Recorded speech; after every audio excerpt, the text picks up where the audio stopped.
Hi everyone, welcome to Membership Voice. I'm Caro O'Shea, the Coordinator of the Voice and host for this evening's webinar. A very special welcome to tonight's presenter, District 9510 Membership Chair, Fiona Biedermann. Welcome, Fiona. Hello, and thank you. And I see familiar faces. How reassuring is that? Fiona, I have an apology, as I mentioned before, from past District Governor David Egan, a very keen supporter of your program and a wonderful Assistant Rotary Coordinator. David's unable to be with us tonight, but he does send his apologies. Importantly now, though, I want to acknowledge the Noongar Whadjuk people who are the traditional custodians of the land on which I'm hosting tonight's webinar. I acknowledge the strength of their continuing culture and offer my respects to elders past, present and emerging.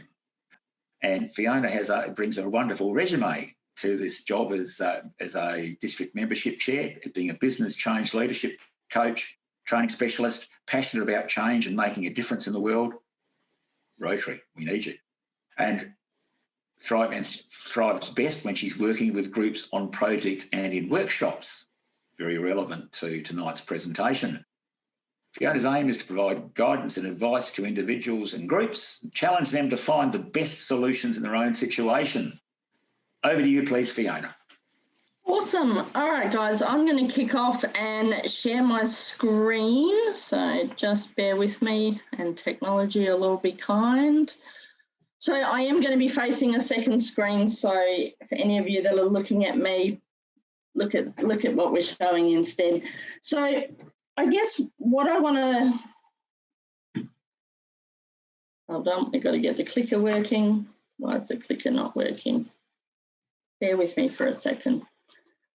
All right, so what I'm going to take you through today is a Steps for Success program that I've put together. It's something that we've rolled out at Assembly and across our district. Being that I'm in coaching, I'm using an actual coaching model, which is called the Critical Alignment Model, and it's about excellence in building leadership capability. And I guess when I look at membership, I think a lot of it is around our leadership capability, but I also come from the belief that membership is everybody's responsibility. It's not just the leaders of the club, it's everybody's responsibility. So the one thing that I say here, I don't know why my mouse is being a bit technical, a bit temperamental. All of this and what I'm going to show you, I just want to put a bit of a caveat on it, that there's no right or wrong and that every club is different and every club needs to incorporate these principles into their club and what it does. Your members are different. You might have different ways of working. I look at the club that I come from, and any of you that know Mark Huddleston know that Seaford's a little bit different. But I want you to put this with the frame of what your club's like and what will work for you and what won't. I don't think there's any right or wrong about how we do things. So I'm going to kick off. You're going to send through your questions to Caro, so I'm going to go at a bit of a clip. I normally do this presentation with what I call a Steps for Success playbook, but what I've done is bring some of that into the presentation. So when you get the recording or the download, then you've got those questions that I refer to as well. So it might seem a little bit text heavy, but that's so that you've got it as a reference point afterwards. All right, I see it as being 3 C's of successful leadership. And my call to action to all of you tonight is to look at this of what you can do differently in your own club or your own district. And I don't think anybody ever should go to a training or a workshop without taking it away at least a couple of actions that they can implement themselves. So I make it very much so you can do that. So 3 C's of successful leadership, and especially in terms of membership: communication. I think we get really good at telling people what's happening. We're not so good at telling them why things are happening. And that's a core sort of element of any sort of change that's coming through. We don't just tell them what, we tell them why. And when we can connect it to what the club's doing or the values that our club hold really high, then we're successfully communicating the what and the why. So that's number 1. Number 2, collaboration. We need to bring people together to plan and execute, and that's a big part of leadership. where we include our members very early on in our decision making, and again, aligning to that vision and direction, then that's where we're really winning in how we actually lead. And collaboration isn't just within our clubs. I think collaboration is across clubs and working with other service groups, other businesses in our area as well. I think collaboration is a big thing that we need to get better at doing and building those partnerships. And the third one, of course, is commitment. I think successful leaders need to be actually walking their own talk.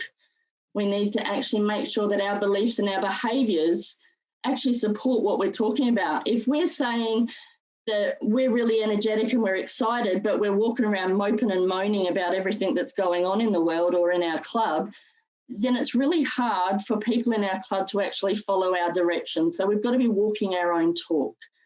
Okay, and I think leaders that can step out of their comfort zone and do things a little bit differently, that's where you're going to start, kicking some goals. So what I'm going to show you is what's called a critical alignment model. It's based around 4 simple dimensions.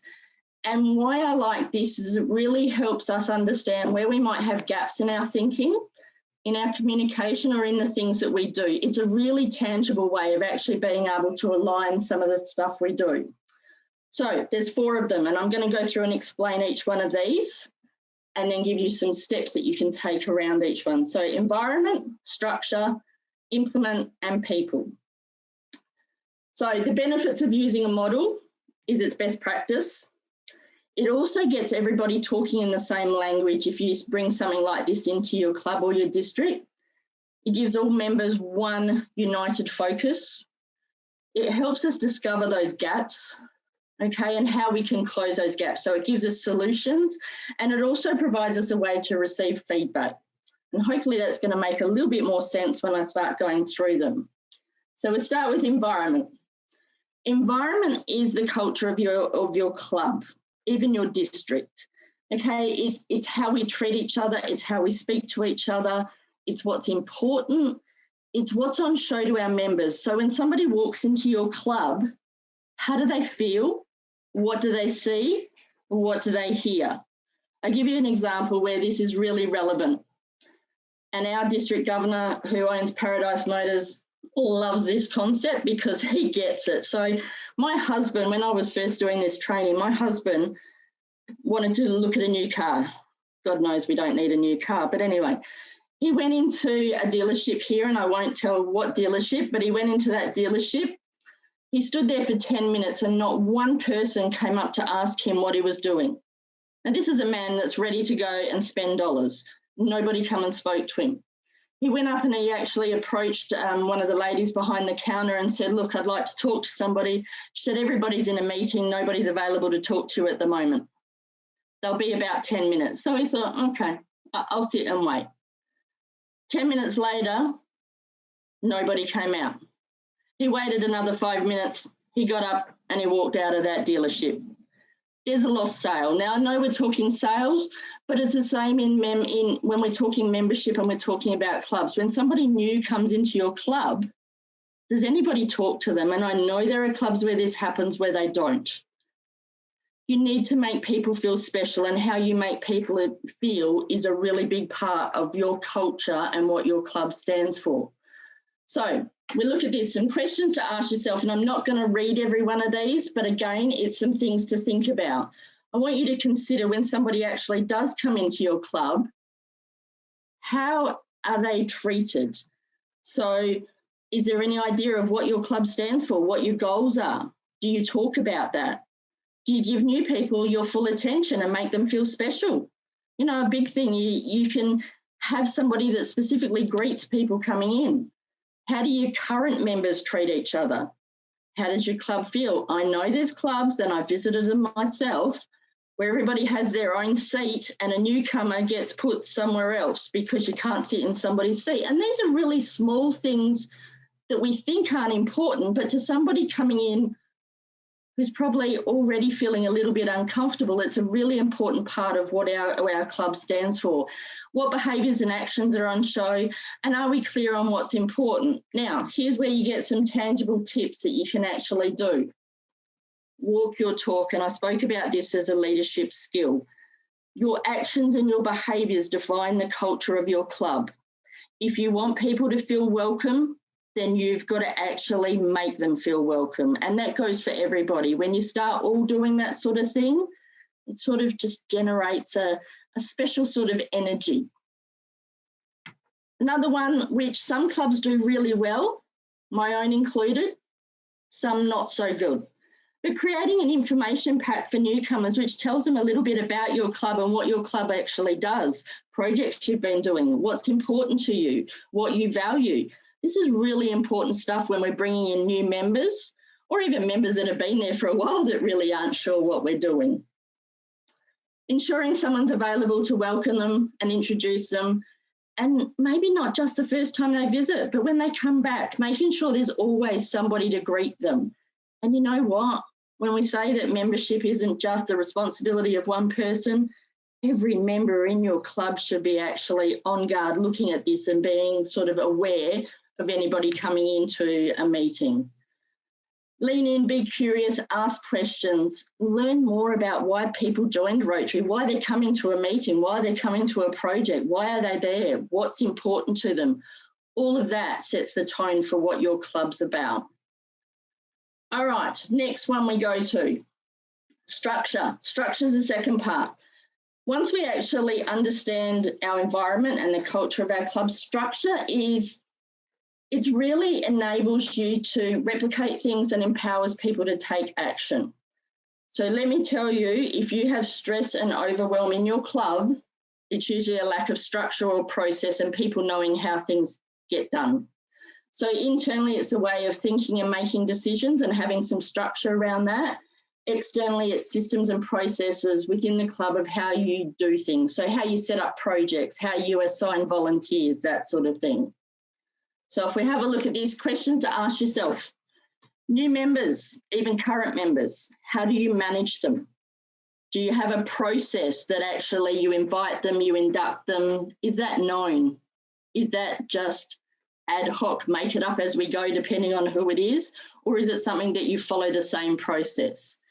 I know one club that I heard about where new membership chair going in, thought she was doing it all perfectly, new member coming on board, she thought she'd done it all, she got them to a meeting, they wanted to sign up, but she'd missed a step of the process because she hadn't actually done the interview process, but nobody had ever told her and nobody had ever explained what the process was. So they knocked back that member of actually being inducted because of a slip in the process.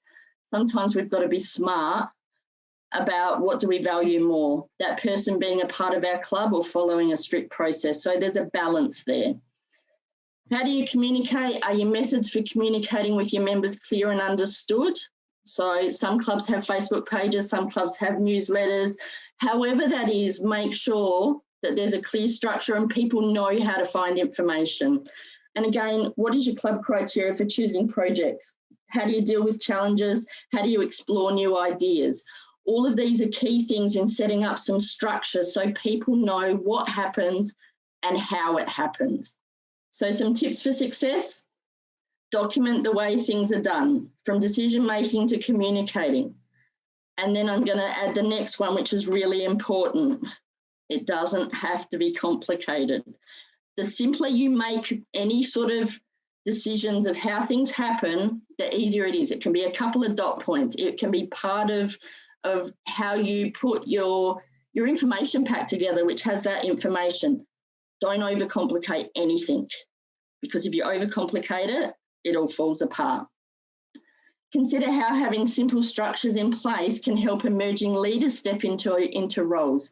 Sometimes people won't step up because they're afraid of making a mistake or not knowing what to do. When you've got a structure, it's easier for people to step up. And I want you to explore where having more structure might simplify how you do some of those things, how you communicate, how you fundraise, how you coordinate events. And again, I'm going to come back to the thing of take the bits of this that work for you. Don't run away and try to do all of it. Take one or two things that you can try. All right, next one, implement. Implement is once we've got a structure, how do we take action? This is the actual action of doing things. So what do you do? What do you discuss? What do you decide? So it's really that next step on from once we know what we're doing, who does it and when do we do it? So questions to ask yourself. Obviously, members are more engaged when they actually know what's expected of them. Okay, when they know how they can actually be a part of what you're doing.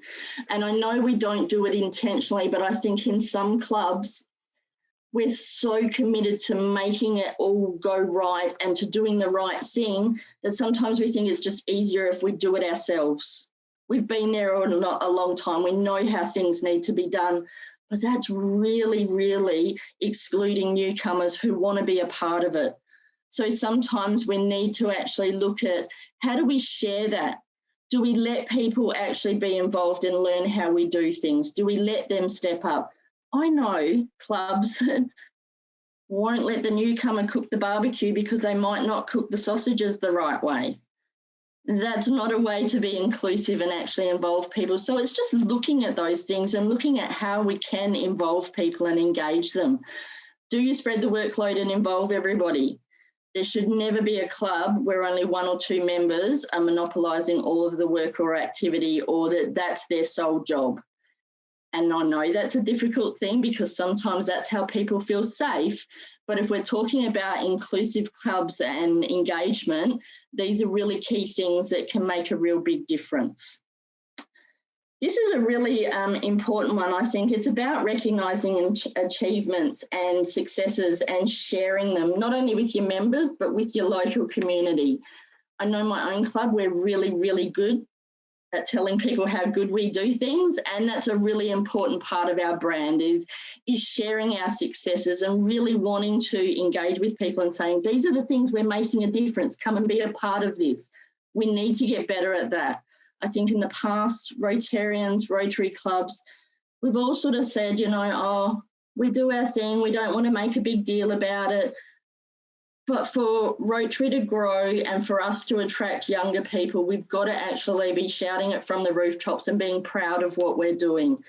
I'm actually running a leadership coaching program at the moment, and we've got the president of the Rotaract Club in our leadership group. And one of the things she asked is, how can I share that acknowledgement across our group without it being one-sided for, you know, a few people? How do we make them feel special?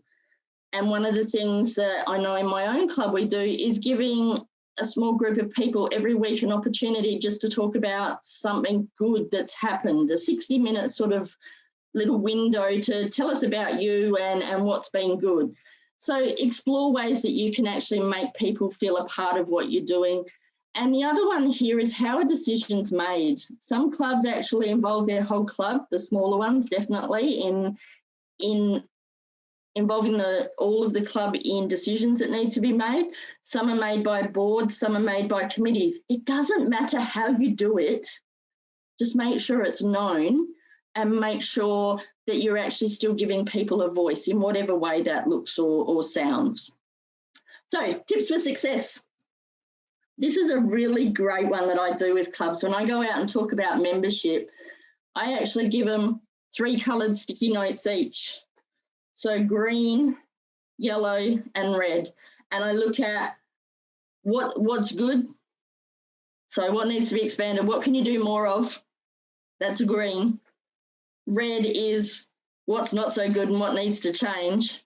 And yellow is what contributes to your success, or what would you like to try that might make a difference? It's a really good way at looking at what do we do really good and what do we not do so good. Let's do more of what we do good.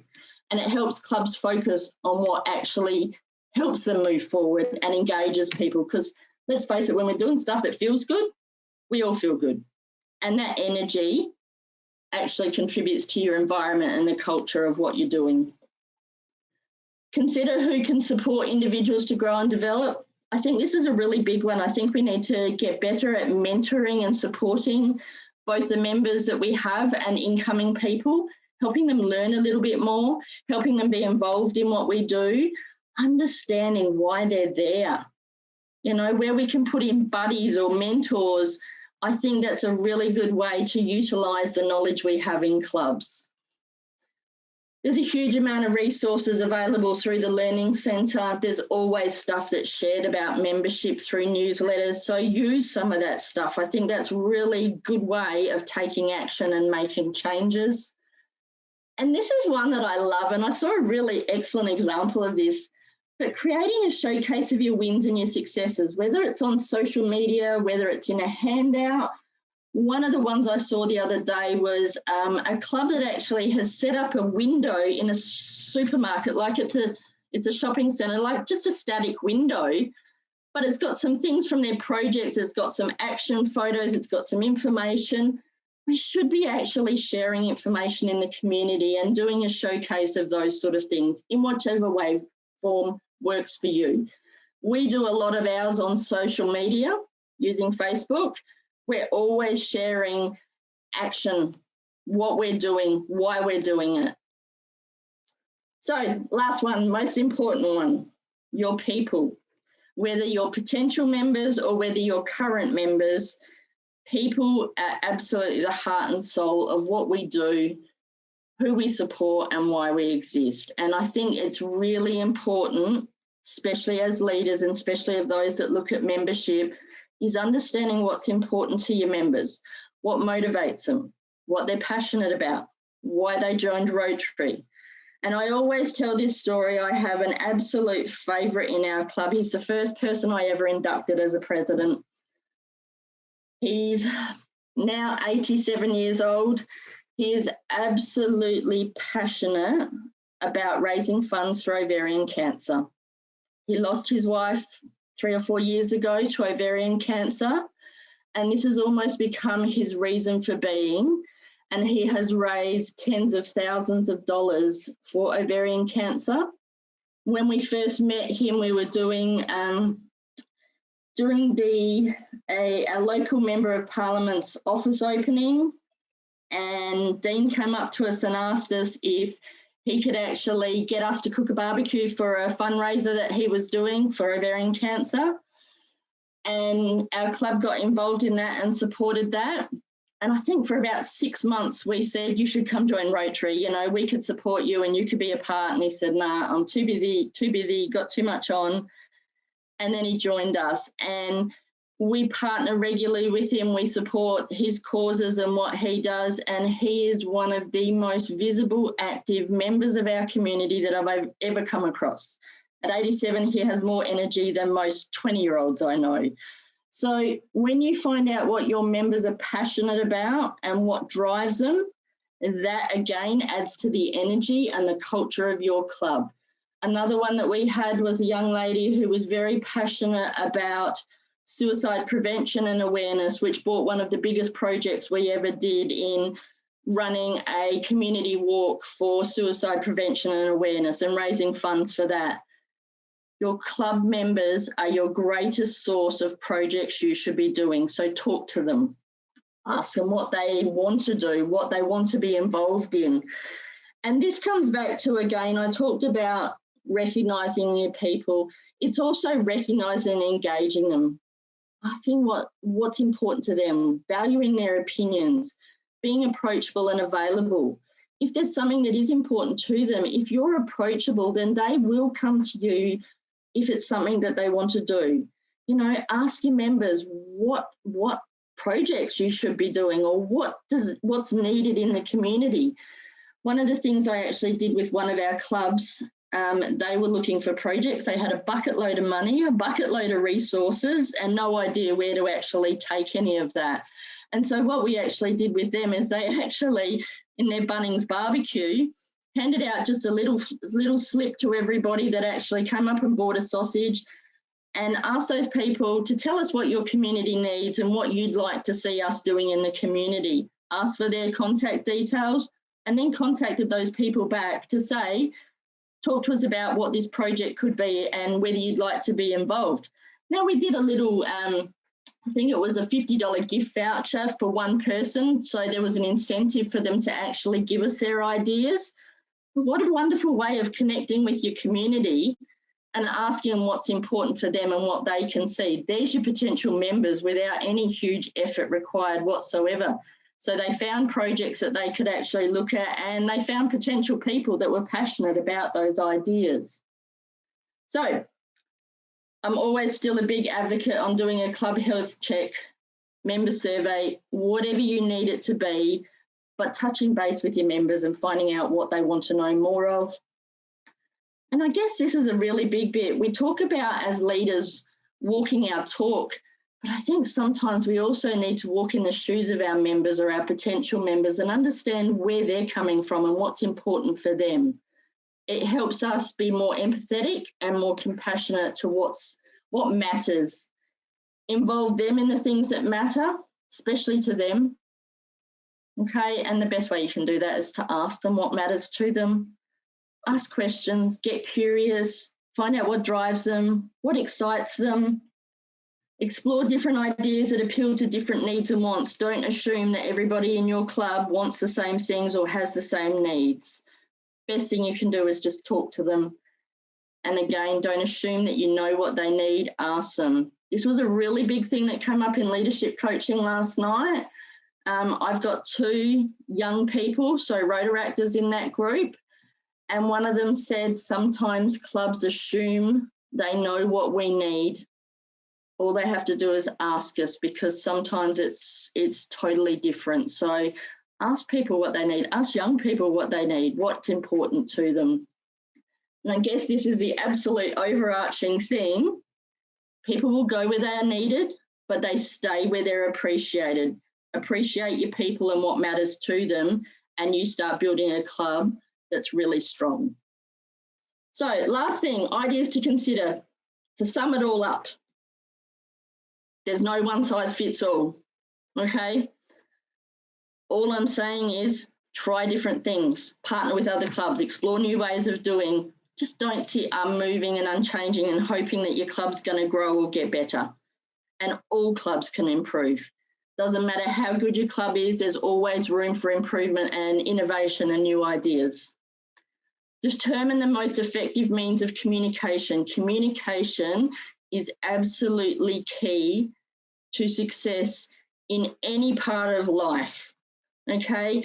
But we need to make sure that we're reaching everybody, not just a few, and we need to have several different options. So in our club, we use Facebook, we have an app that we actually use to communicate, we use email, and we have a members only part on Facebook as well. So we have lots of different areas because some of our members aren't on Facebook. So make sure you've got different ways of communicating with people. Provide a support structure to assist your members emotionally and practically so they can engage. Sometimes that's just having conversations with people. It's having buddies, it's having mentors. Have a structure that supports your members and that somebody can talk to. Get clear on who your members are and why they joined Rotary, what's important. Okay, the clearer you are on why people are there, the better chance you have of retaining them, and never assume. And I guess this is a really big one, especially as membership chairs or leaders. You don't have to have all the answers. I guess the biggest thing you can do is reach out to those that are around you. We've got districts, we've got zones, we've got leaders, we've got other clubs. Ask people, talk to people. You don't have to ever have all the answers. And be innovative, try something new. And if it doesn't work, don't be concerned about it. Accept it, try it, move on. It doesn't matter, but change is all about trialing new things, exploring new ways of being, and you don't have to do it in this massive, oh, we're going to change everything. Tiny steps. If you do 1 or 2 things that I've suggested tonight in your club, in your district, you will make a difference, and that gains momentum. So progress is impossible without change, and I guess this is a big one. Those who cannot change their minds cannot change anything. So we need to be progressive. We need to explore new ideas. And this one, this is my beautiful club. Changing your perspective changes your experience. So sometimes looking at things a little bit differently can totally change how you see things and what you do. So The critical alignment model I showed you is actually from the Coaching Institute. As a coach with them, I'm allowed to use that, which is why I've shared it with you tonight. So just so you're understanding, it's copyright with permission. That's me. Give me your best questions. Well, thank you, Fiona. We do have some questions for you. Hope they're not hard. Well, okay. I'll start with an easy one. Yeah, well, you can. Yes, you can. I'll start with an easy one. This is almost a Dorothy Dixon, but I think it's important because, okay, looking at the future of Rotary, being a bit of a futurist, and the health of clubs, how important is the success of things like your leadership development program and local implementation of the small steps that you've talked about, and why? Why is it important? Because you can't stand still. My leadership coaching program is just one way. It may not necessarily be the best or the only way, but it's something that we're doing at the moment. Okay, I think sometimes we wait for these big grand plans to come together or things to be done when it's just those small things that we can be doing. I've got 12 people that are doing that leadership coaching program at the moment, which goes over 12 weeks. It's a starting point, and that came out of, we had 6 presidents in our district resign last year in a 3-month period, and I just wanted to cry that happened. That absolutely just distressed me immensely. And I think in Rotary, we need to get better at supporting our leaders, and we need to do anything that we can to do that. So while Rotary International has a whole heap of stuff that we can tap into and we can do, we also need to just look at our people and see what they need at that moment and do something. There's probably lots of people here that have much better answers than me to that, but I think doing something is better than doing nothing or just hoping that it's going to fix itself. I think so too, and that takes us to perhaps the next thing. We talk about leadership, and we've seen any number of examples of good leadership produce good outcomes, but then things seem to come unstuck. How important is continuity of leadership, collaboration between successive leaders? That's a really interesting question, and I think I've had lots of those discussions. Continuity is important. I think that's where sometimes we come unstuck. We can have a wonderful president in a club, a wonderful district governor who's doing all of the right things, who's leading, who's empowering, and then we have somebody come in the next year who wants to redo it all and do it totally different. And I don't think that necessarily helps in clubs' continuity and people feeling supported in what they're doing. So I think there has to be some element of where we have a vision and we have a direction as a club and as a district, which everybody's a part of. I mean, you become a president-elect, well, when I did, it was 18 months, I think it's usually 2 years, before that I actually stepped into those shoes. I need to be part of all of those decisions going forward and what's happening, and we need to get better at doing that. So there is that sustainability and continuity of what's happening, and we're not switching and changing. Switching and changing, personally, is more about ego than it is about what's best for the club. And I think we need to get past that and actually look at what's best for the club, not what's best for me as the leader. Well, if we look at 2 recent examples, in fact, there are a number of them, but I'll pick 2 that we've looked at in Membership Voice, two incredibly successful a club and a district. One is District 9640 in you're not going to talk about Queensland. Andy. I'm going to talk about Andy. No, measure up to him. no. See the success story there, as Andy will tell you, wasn't just Andy, because his 3 predecessors built a base.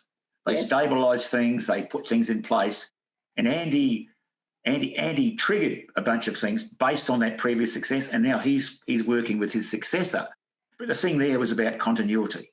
Not egos, about people stepping back, but not stepping back into real obscurity, stepping back to do valuable things to help build this incredible success story. The other one is Rotary Adelaide, dead in the water 6 years ago. dead in the water, and they enrolled everyone, and they've done an amazing turnaround story. And both those based on continuity of leadership. Yeah, and I totally agree. And I guess what I said about Andy, I think for any of us sitting back in the real world, we go, holy cow, like that's impressive what he's done. And I do know that he has involved, and it is very much about continuity and handover. And I think it's really important that the club goes on the journey and the leaders go on the journey. I don't think it's just, one president who comes in. That's part of leadership, is taking everybody. I use an analogy in change when I talk, and also in my leadership coaching that I'm doing, is that blurry view out the front window, where it's raining and you can't see where you're going. As a leader, I'm driving the bus. I need to be clear on what I'm going because everybody's on the bus with me. But when I actually hand over the driving responsibility to the next leader, we still need to have that clear vision of where we're all going and that we're going in the same direction. So continuity is absolutely core. And I don't think that that's something that comes naturally to a lot of people unless they work in leadership roles. And then, let me be honest, I don't think some leaders in leadership roles actually do that so well. So I think that's core to what we actually need across districts, to be supporting people to be better at that, and that's almost a given that that's what you do rather than the exception. Thanks, Fiona. A question, digressing a little bit here, but a good question here from past District Governor Tim Moore, who we all know was a past Rotary membership coordinator for Zone 8. Great job, Fiona. Can you give clubs an idea of how they can develop leaders in their clubs?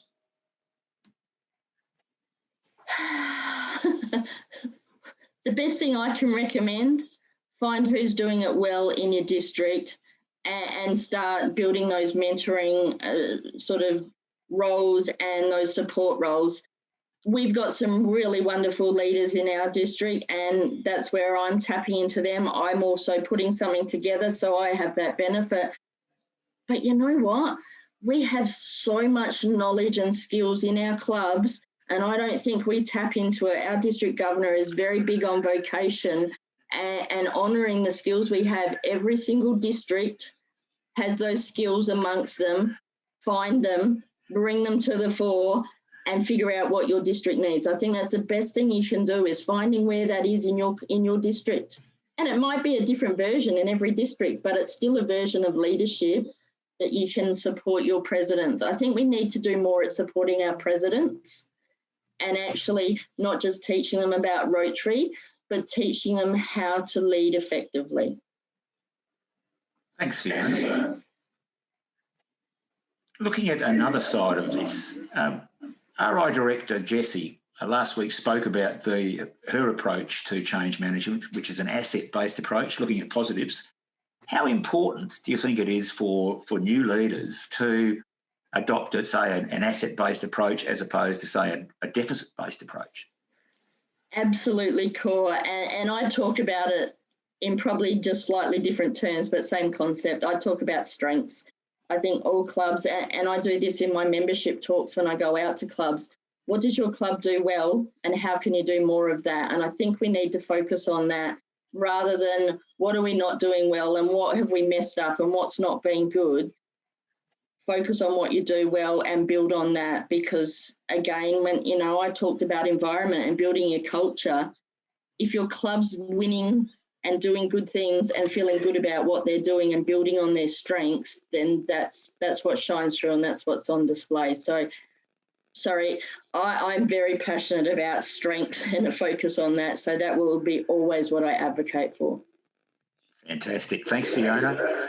One of our membership voice alumni, who's in the audience at the moment, Mark Huddleston, has spoken about square pegs and round holes and how clubs, traditional clubs in some cases, expect people to shape up to the hole available for them. Obviously, we've accepted, I think, that a successful club needs to adapt, but what role does a leader play in that process of adapting to new people? God, thanks for that one, Mark. Jeez.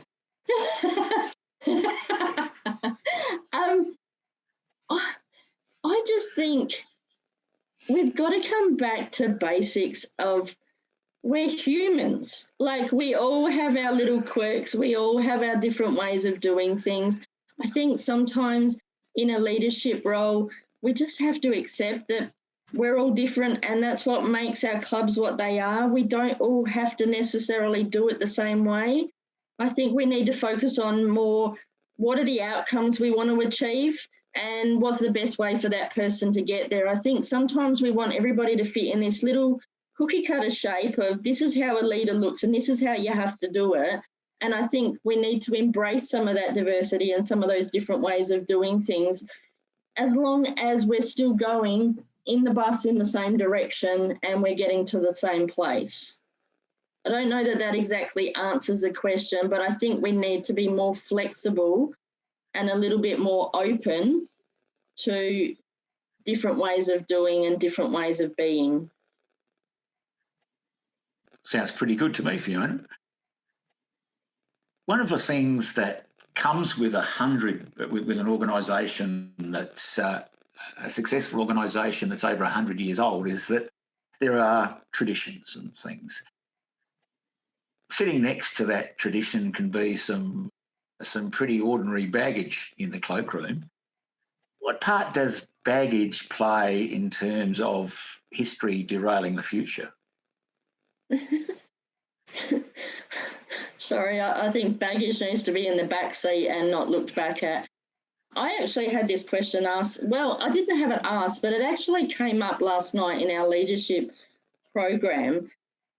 There was two of the girls that were in my group that started talking about, we do this wrong and we haven't done this and we haven't done that.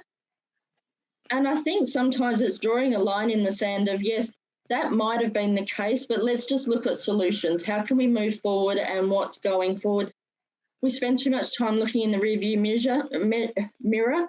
We need to focus on going forward and what solutions do we have. So I think that's definitely getting into the mindset of solutions focus rather than, and again, it comes back to a strengths focus or, moving forward rather than a deficit of what's not right or what have we done wrong.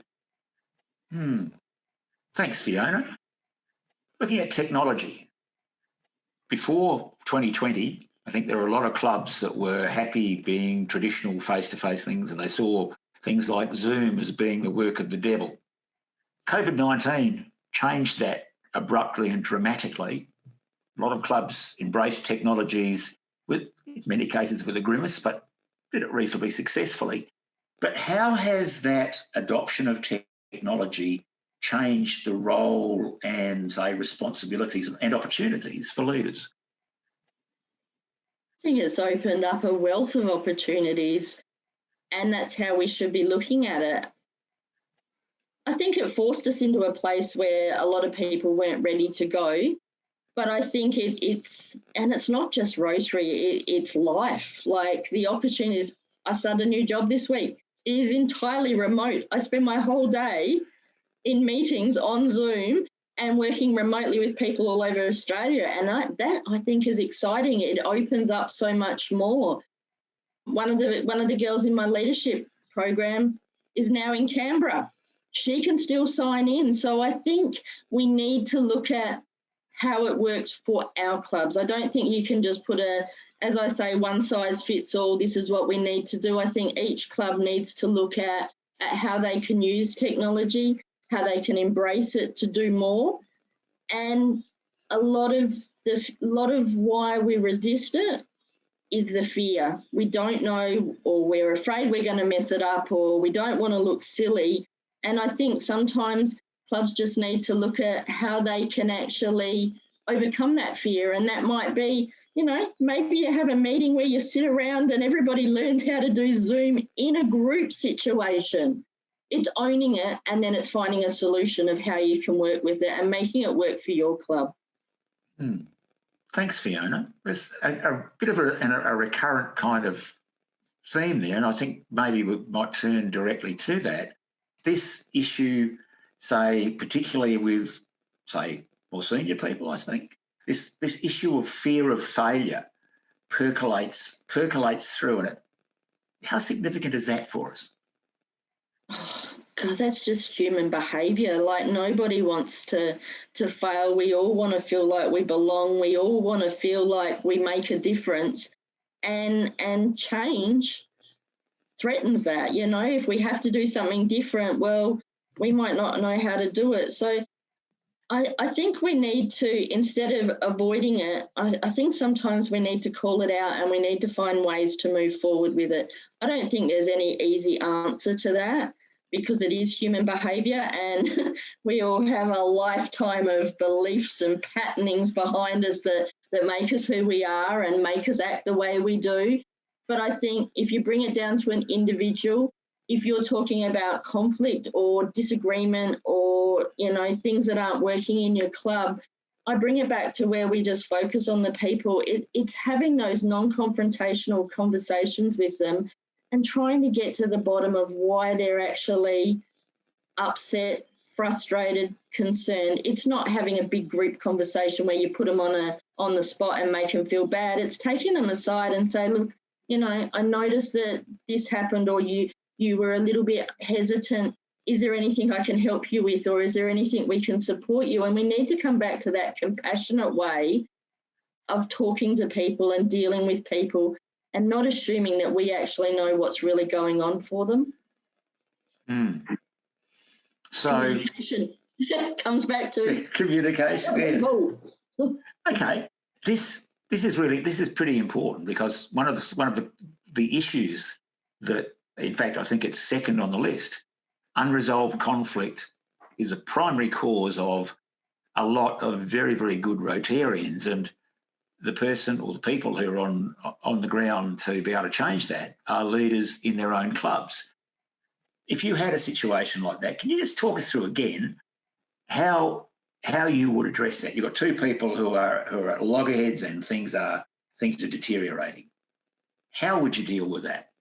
Oh, this is one of the modules we do in leadership training. I haven't got to it yet. I guess the big thing is people need to be heard. They need to have an opportunity to actually say what's going on, and that's not doing it in a group setting. That's not doing it with the other person there. It's sitting with somebody that can actually listen to what's being said, understand what's being said without judgment and that sort of thing, and that can be really quite difficult. But finding out where that person's coming from, and, you know, sometimes it can be the smallest things that just escalate because we don't deal with them early. We let them fester and we let them actually get out of control, and it actually results in we don't do something until the person resigns or, you know, throws their hands in the air and has a screaming hissy fit.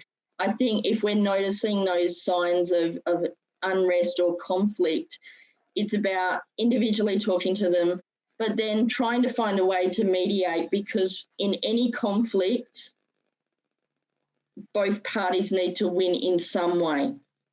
You need to have them feeling like they're getting something. You can't have one outright winner and one loser. That doesn't work. You need to find a middle ground, and I think it's getting better at dealing with it early.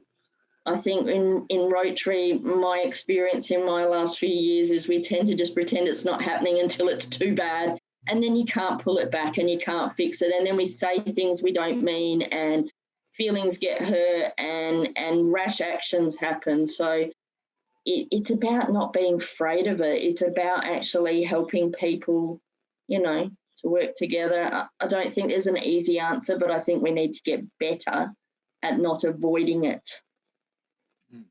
Thanks, Fiona. We recently had Jasmine Dillon and Stuart MacArthur on from Rotary Southbank telling us how they doubled the size of their club by creating a network of satellites, of in-house satellite clubs. And one of the things that Jasmine spoke to about the success of their model was how they had dealt successfully with the aspirations of a bunch of young leaders who came on their board through these satellites and and I suppose this is the storming stage of things, they really all wanted their day in the sun on day one. This is a nice problem to have. If you're confronted with that, how would you deal with it? Oh, bring it on. How do I? I think that would be a wonderful problem to have. Yeah. It's an interesting one because I still think this might sound like I've said it 100 times. It comes back to communication and understanding what people want and how you can make that all work.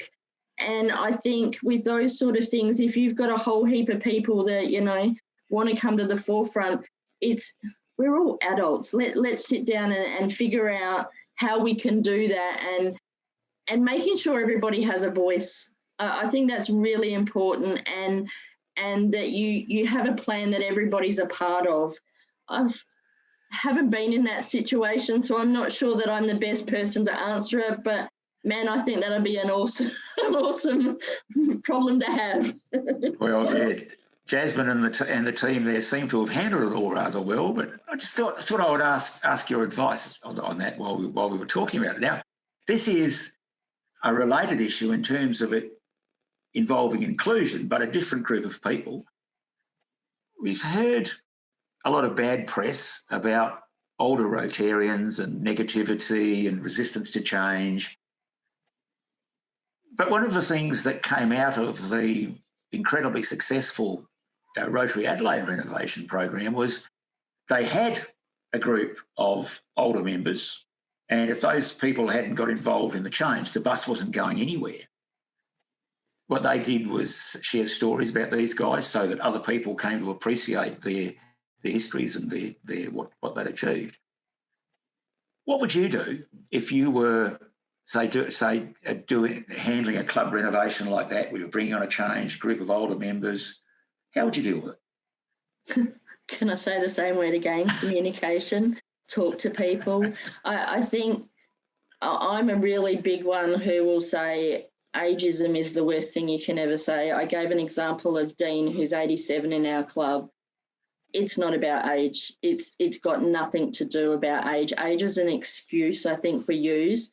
And same, you can have young people that will do less than most people twice their age. So I don't think we can pigeonhole people into age, but everybody has a need to be seen, to be heard, to be a part of something important. If you understand what that is and involve them, then I think you're halfway there to actually bringing about change. And I think that's what Adelaide did beautifully.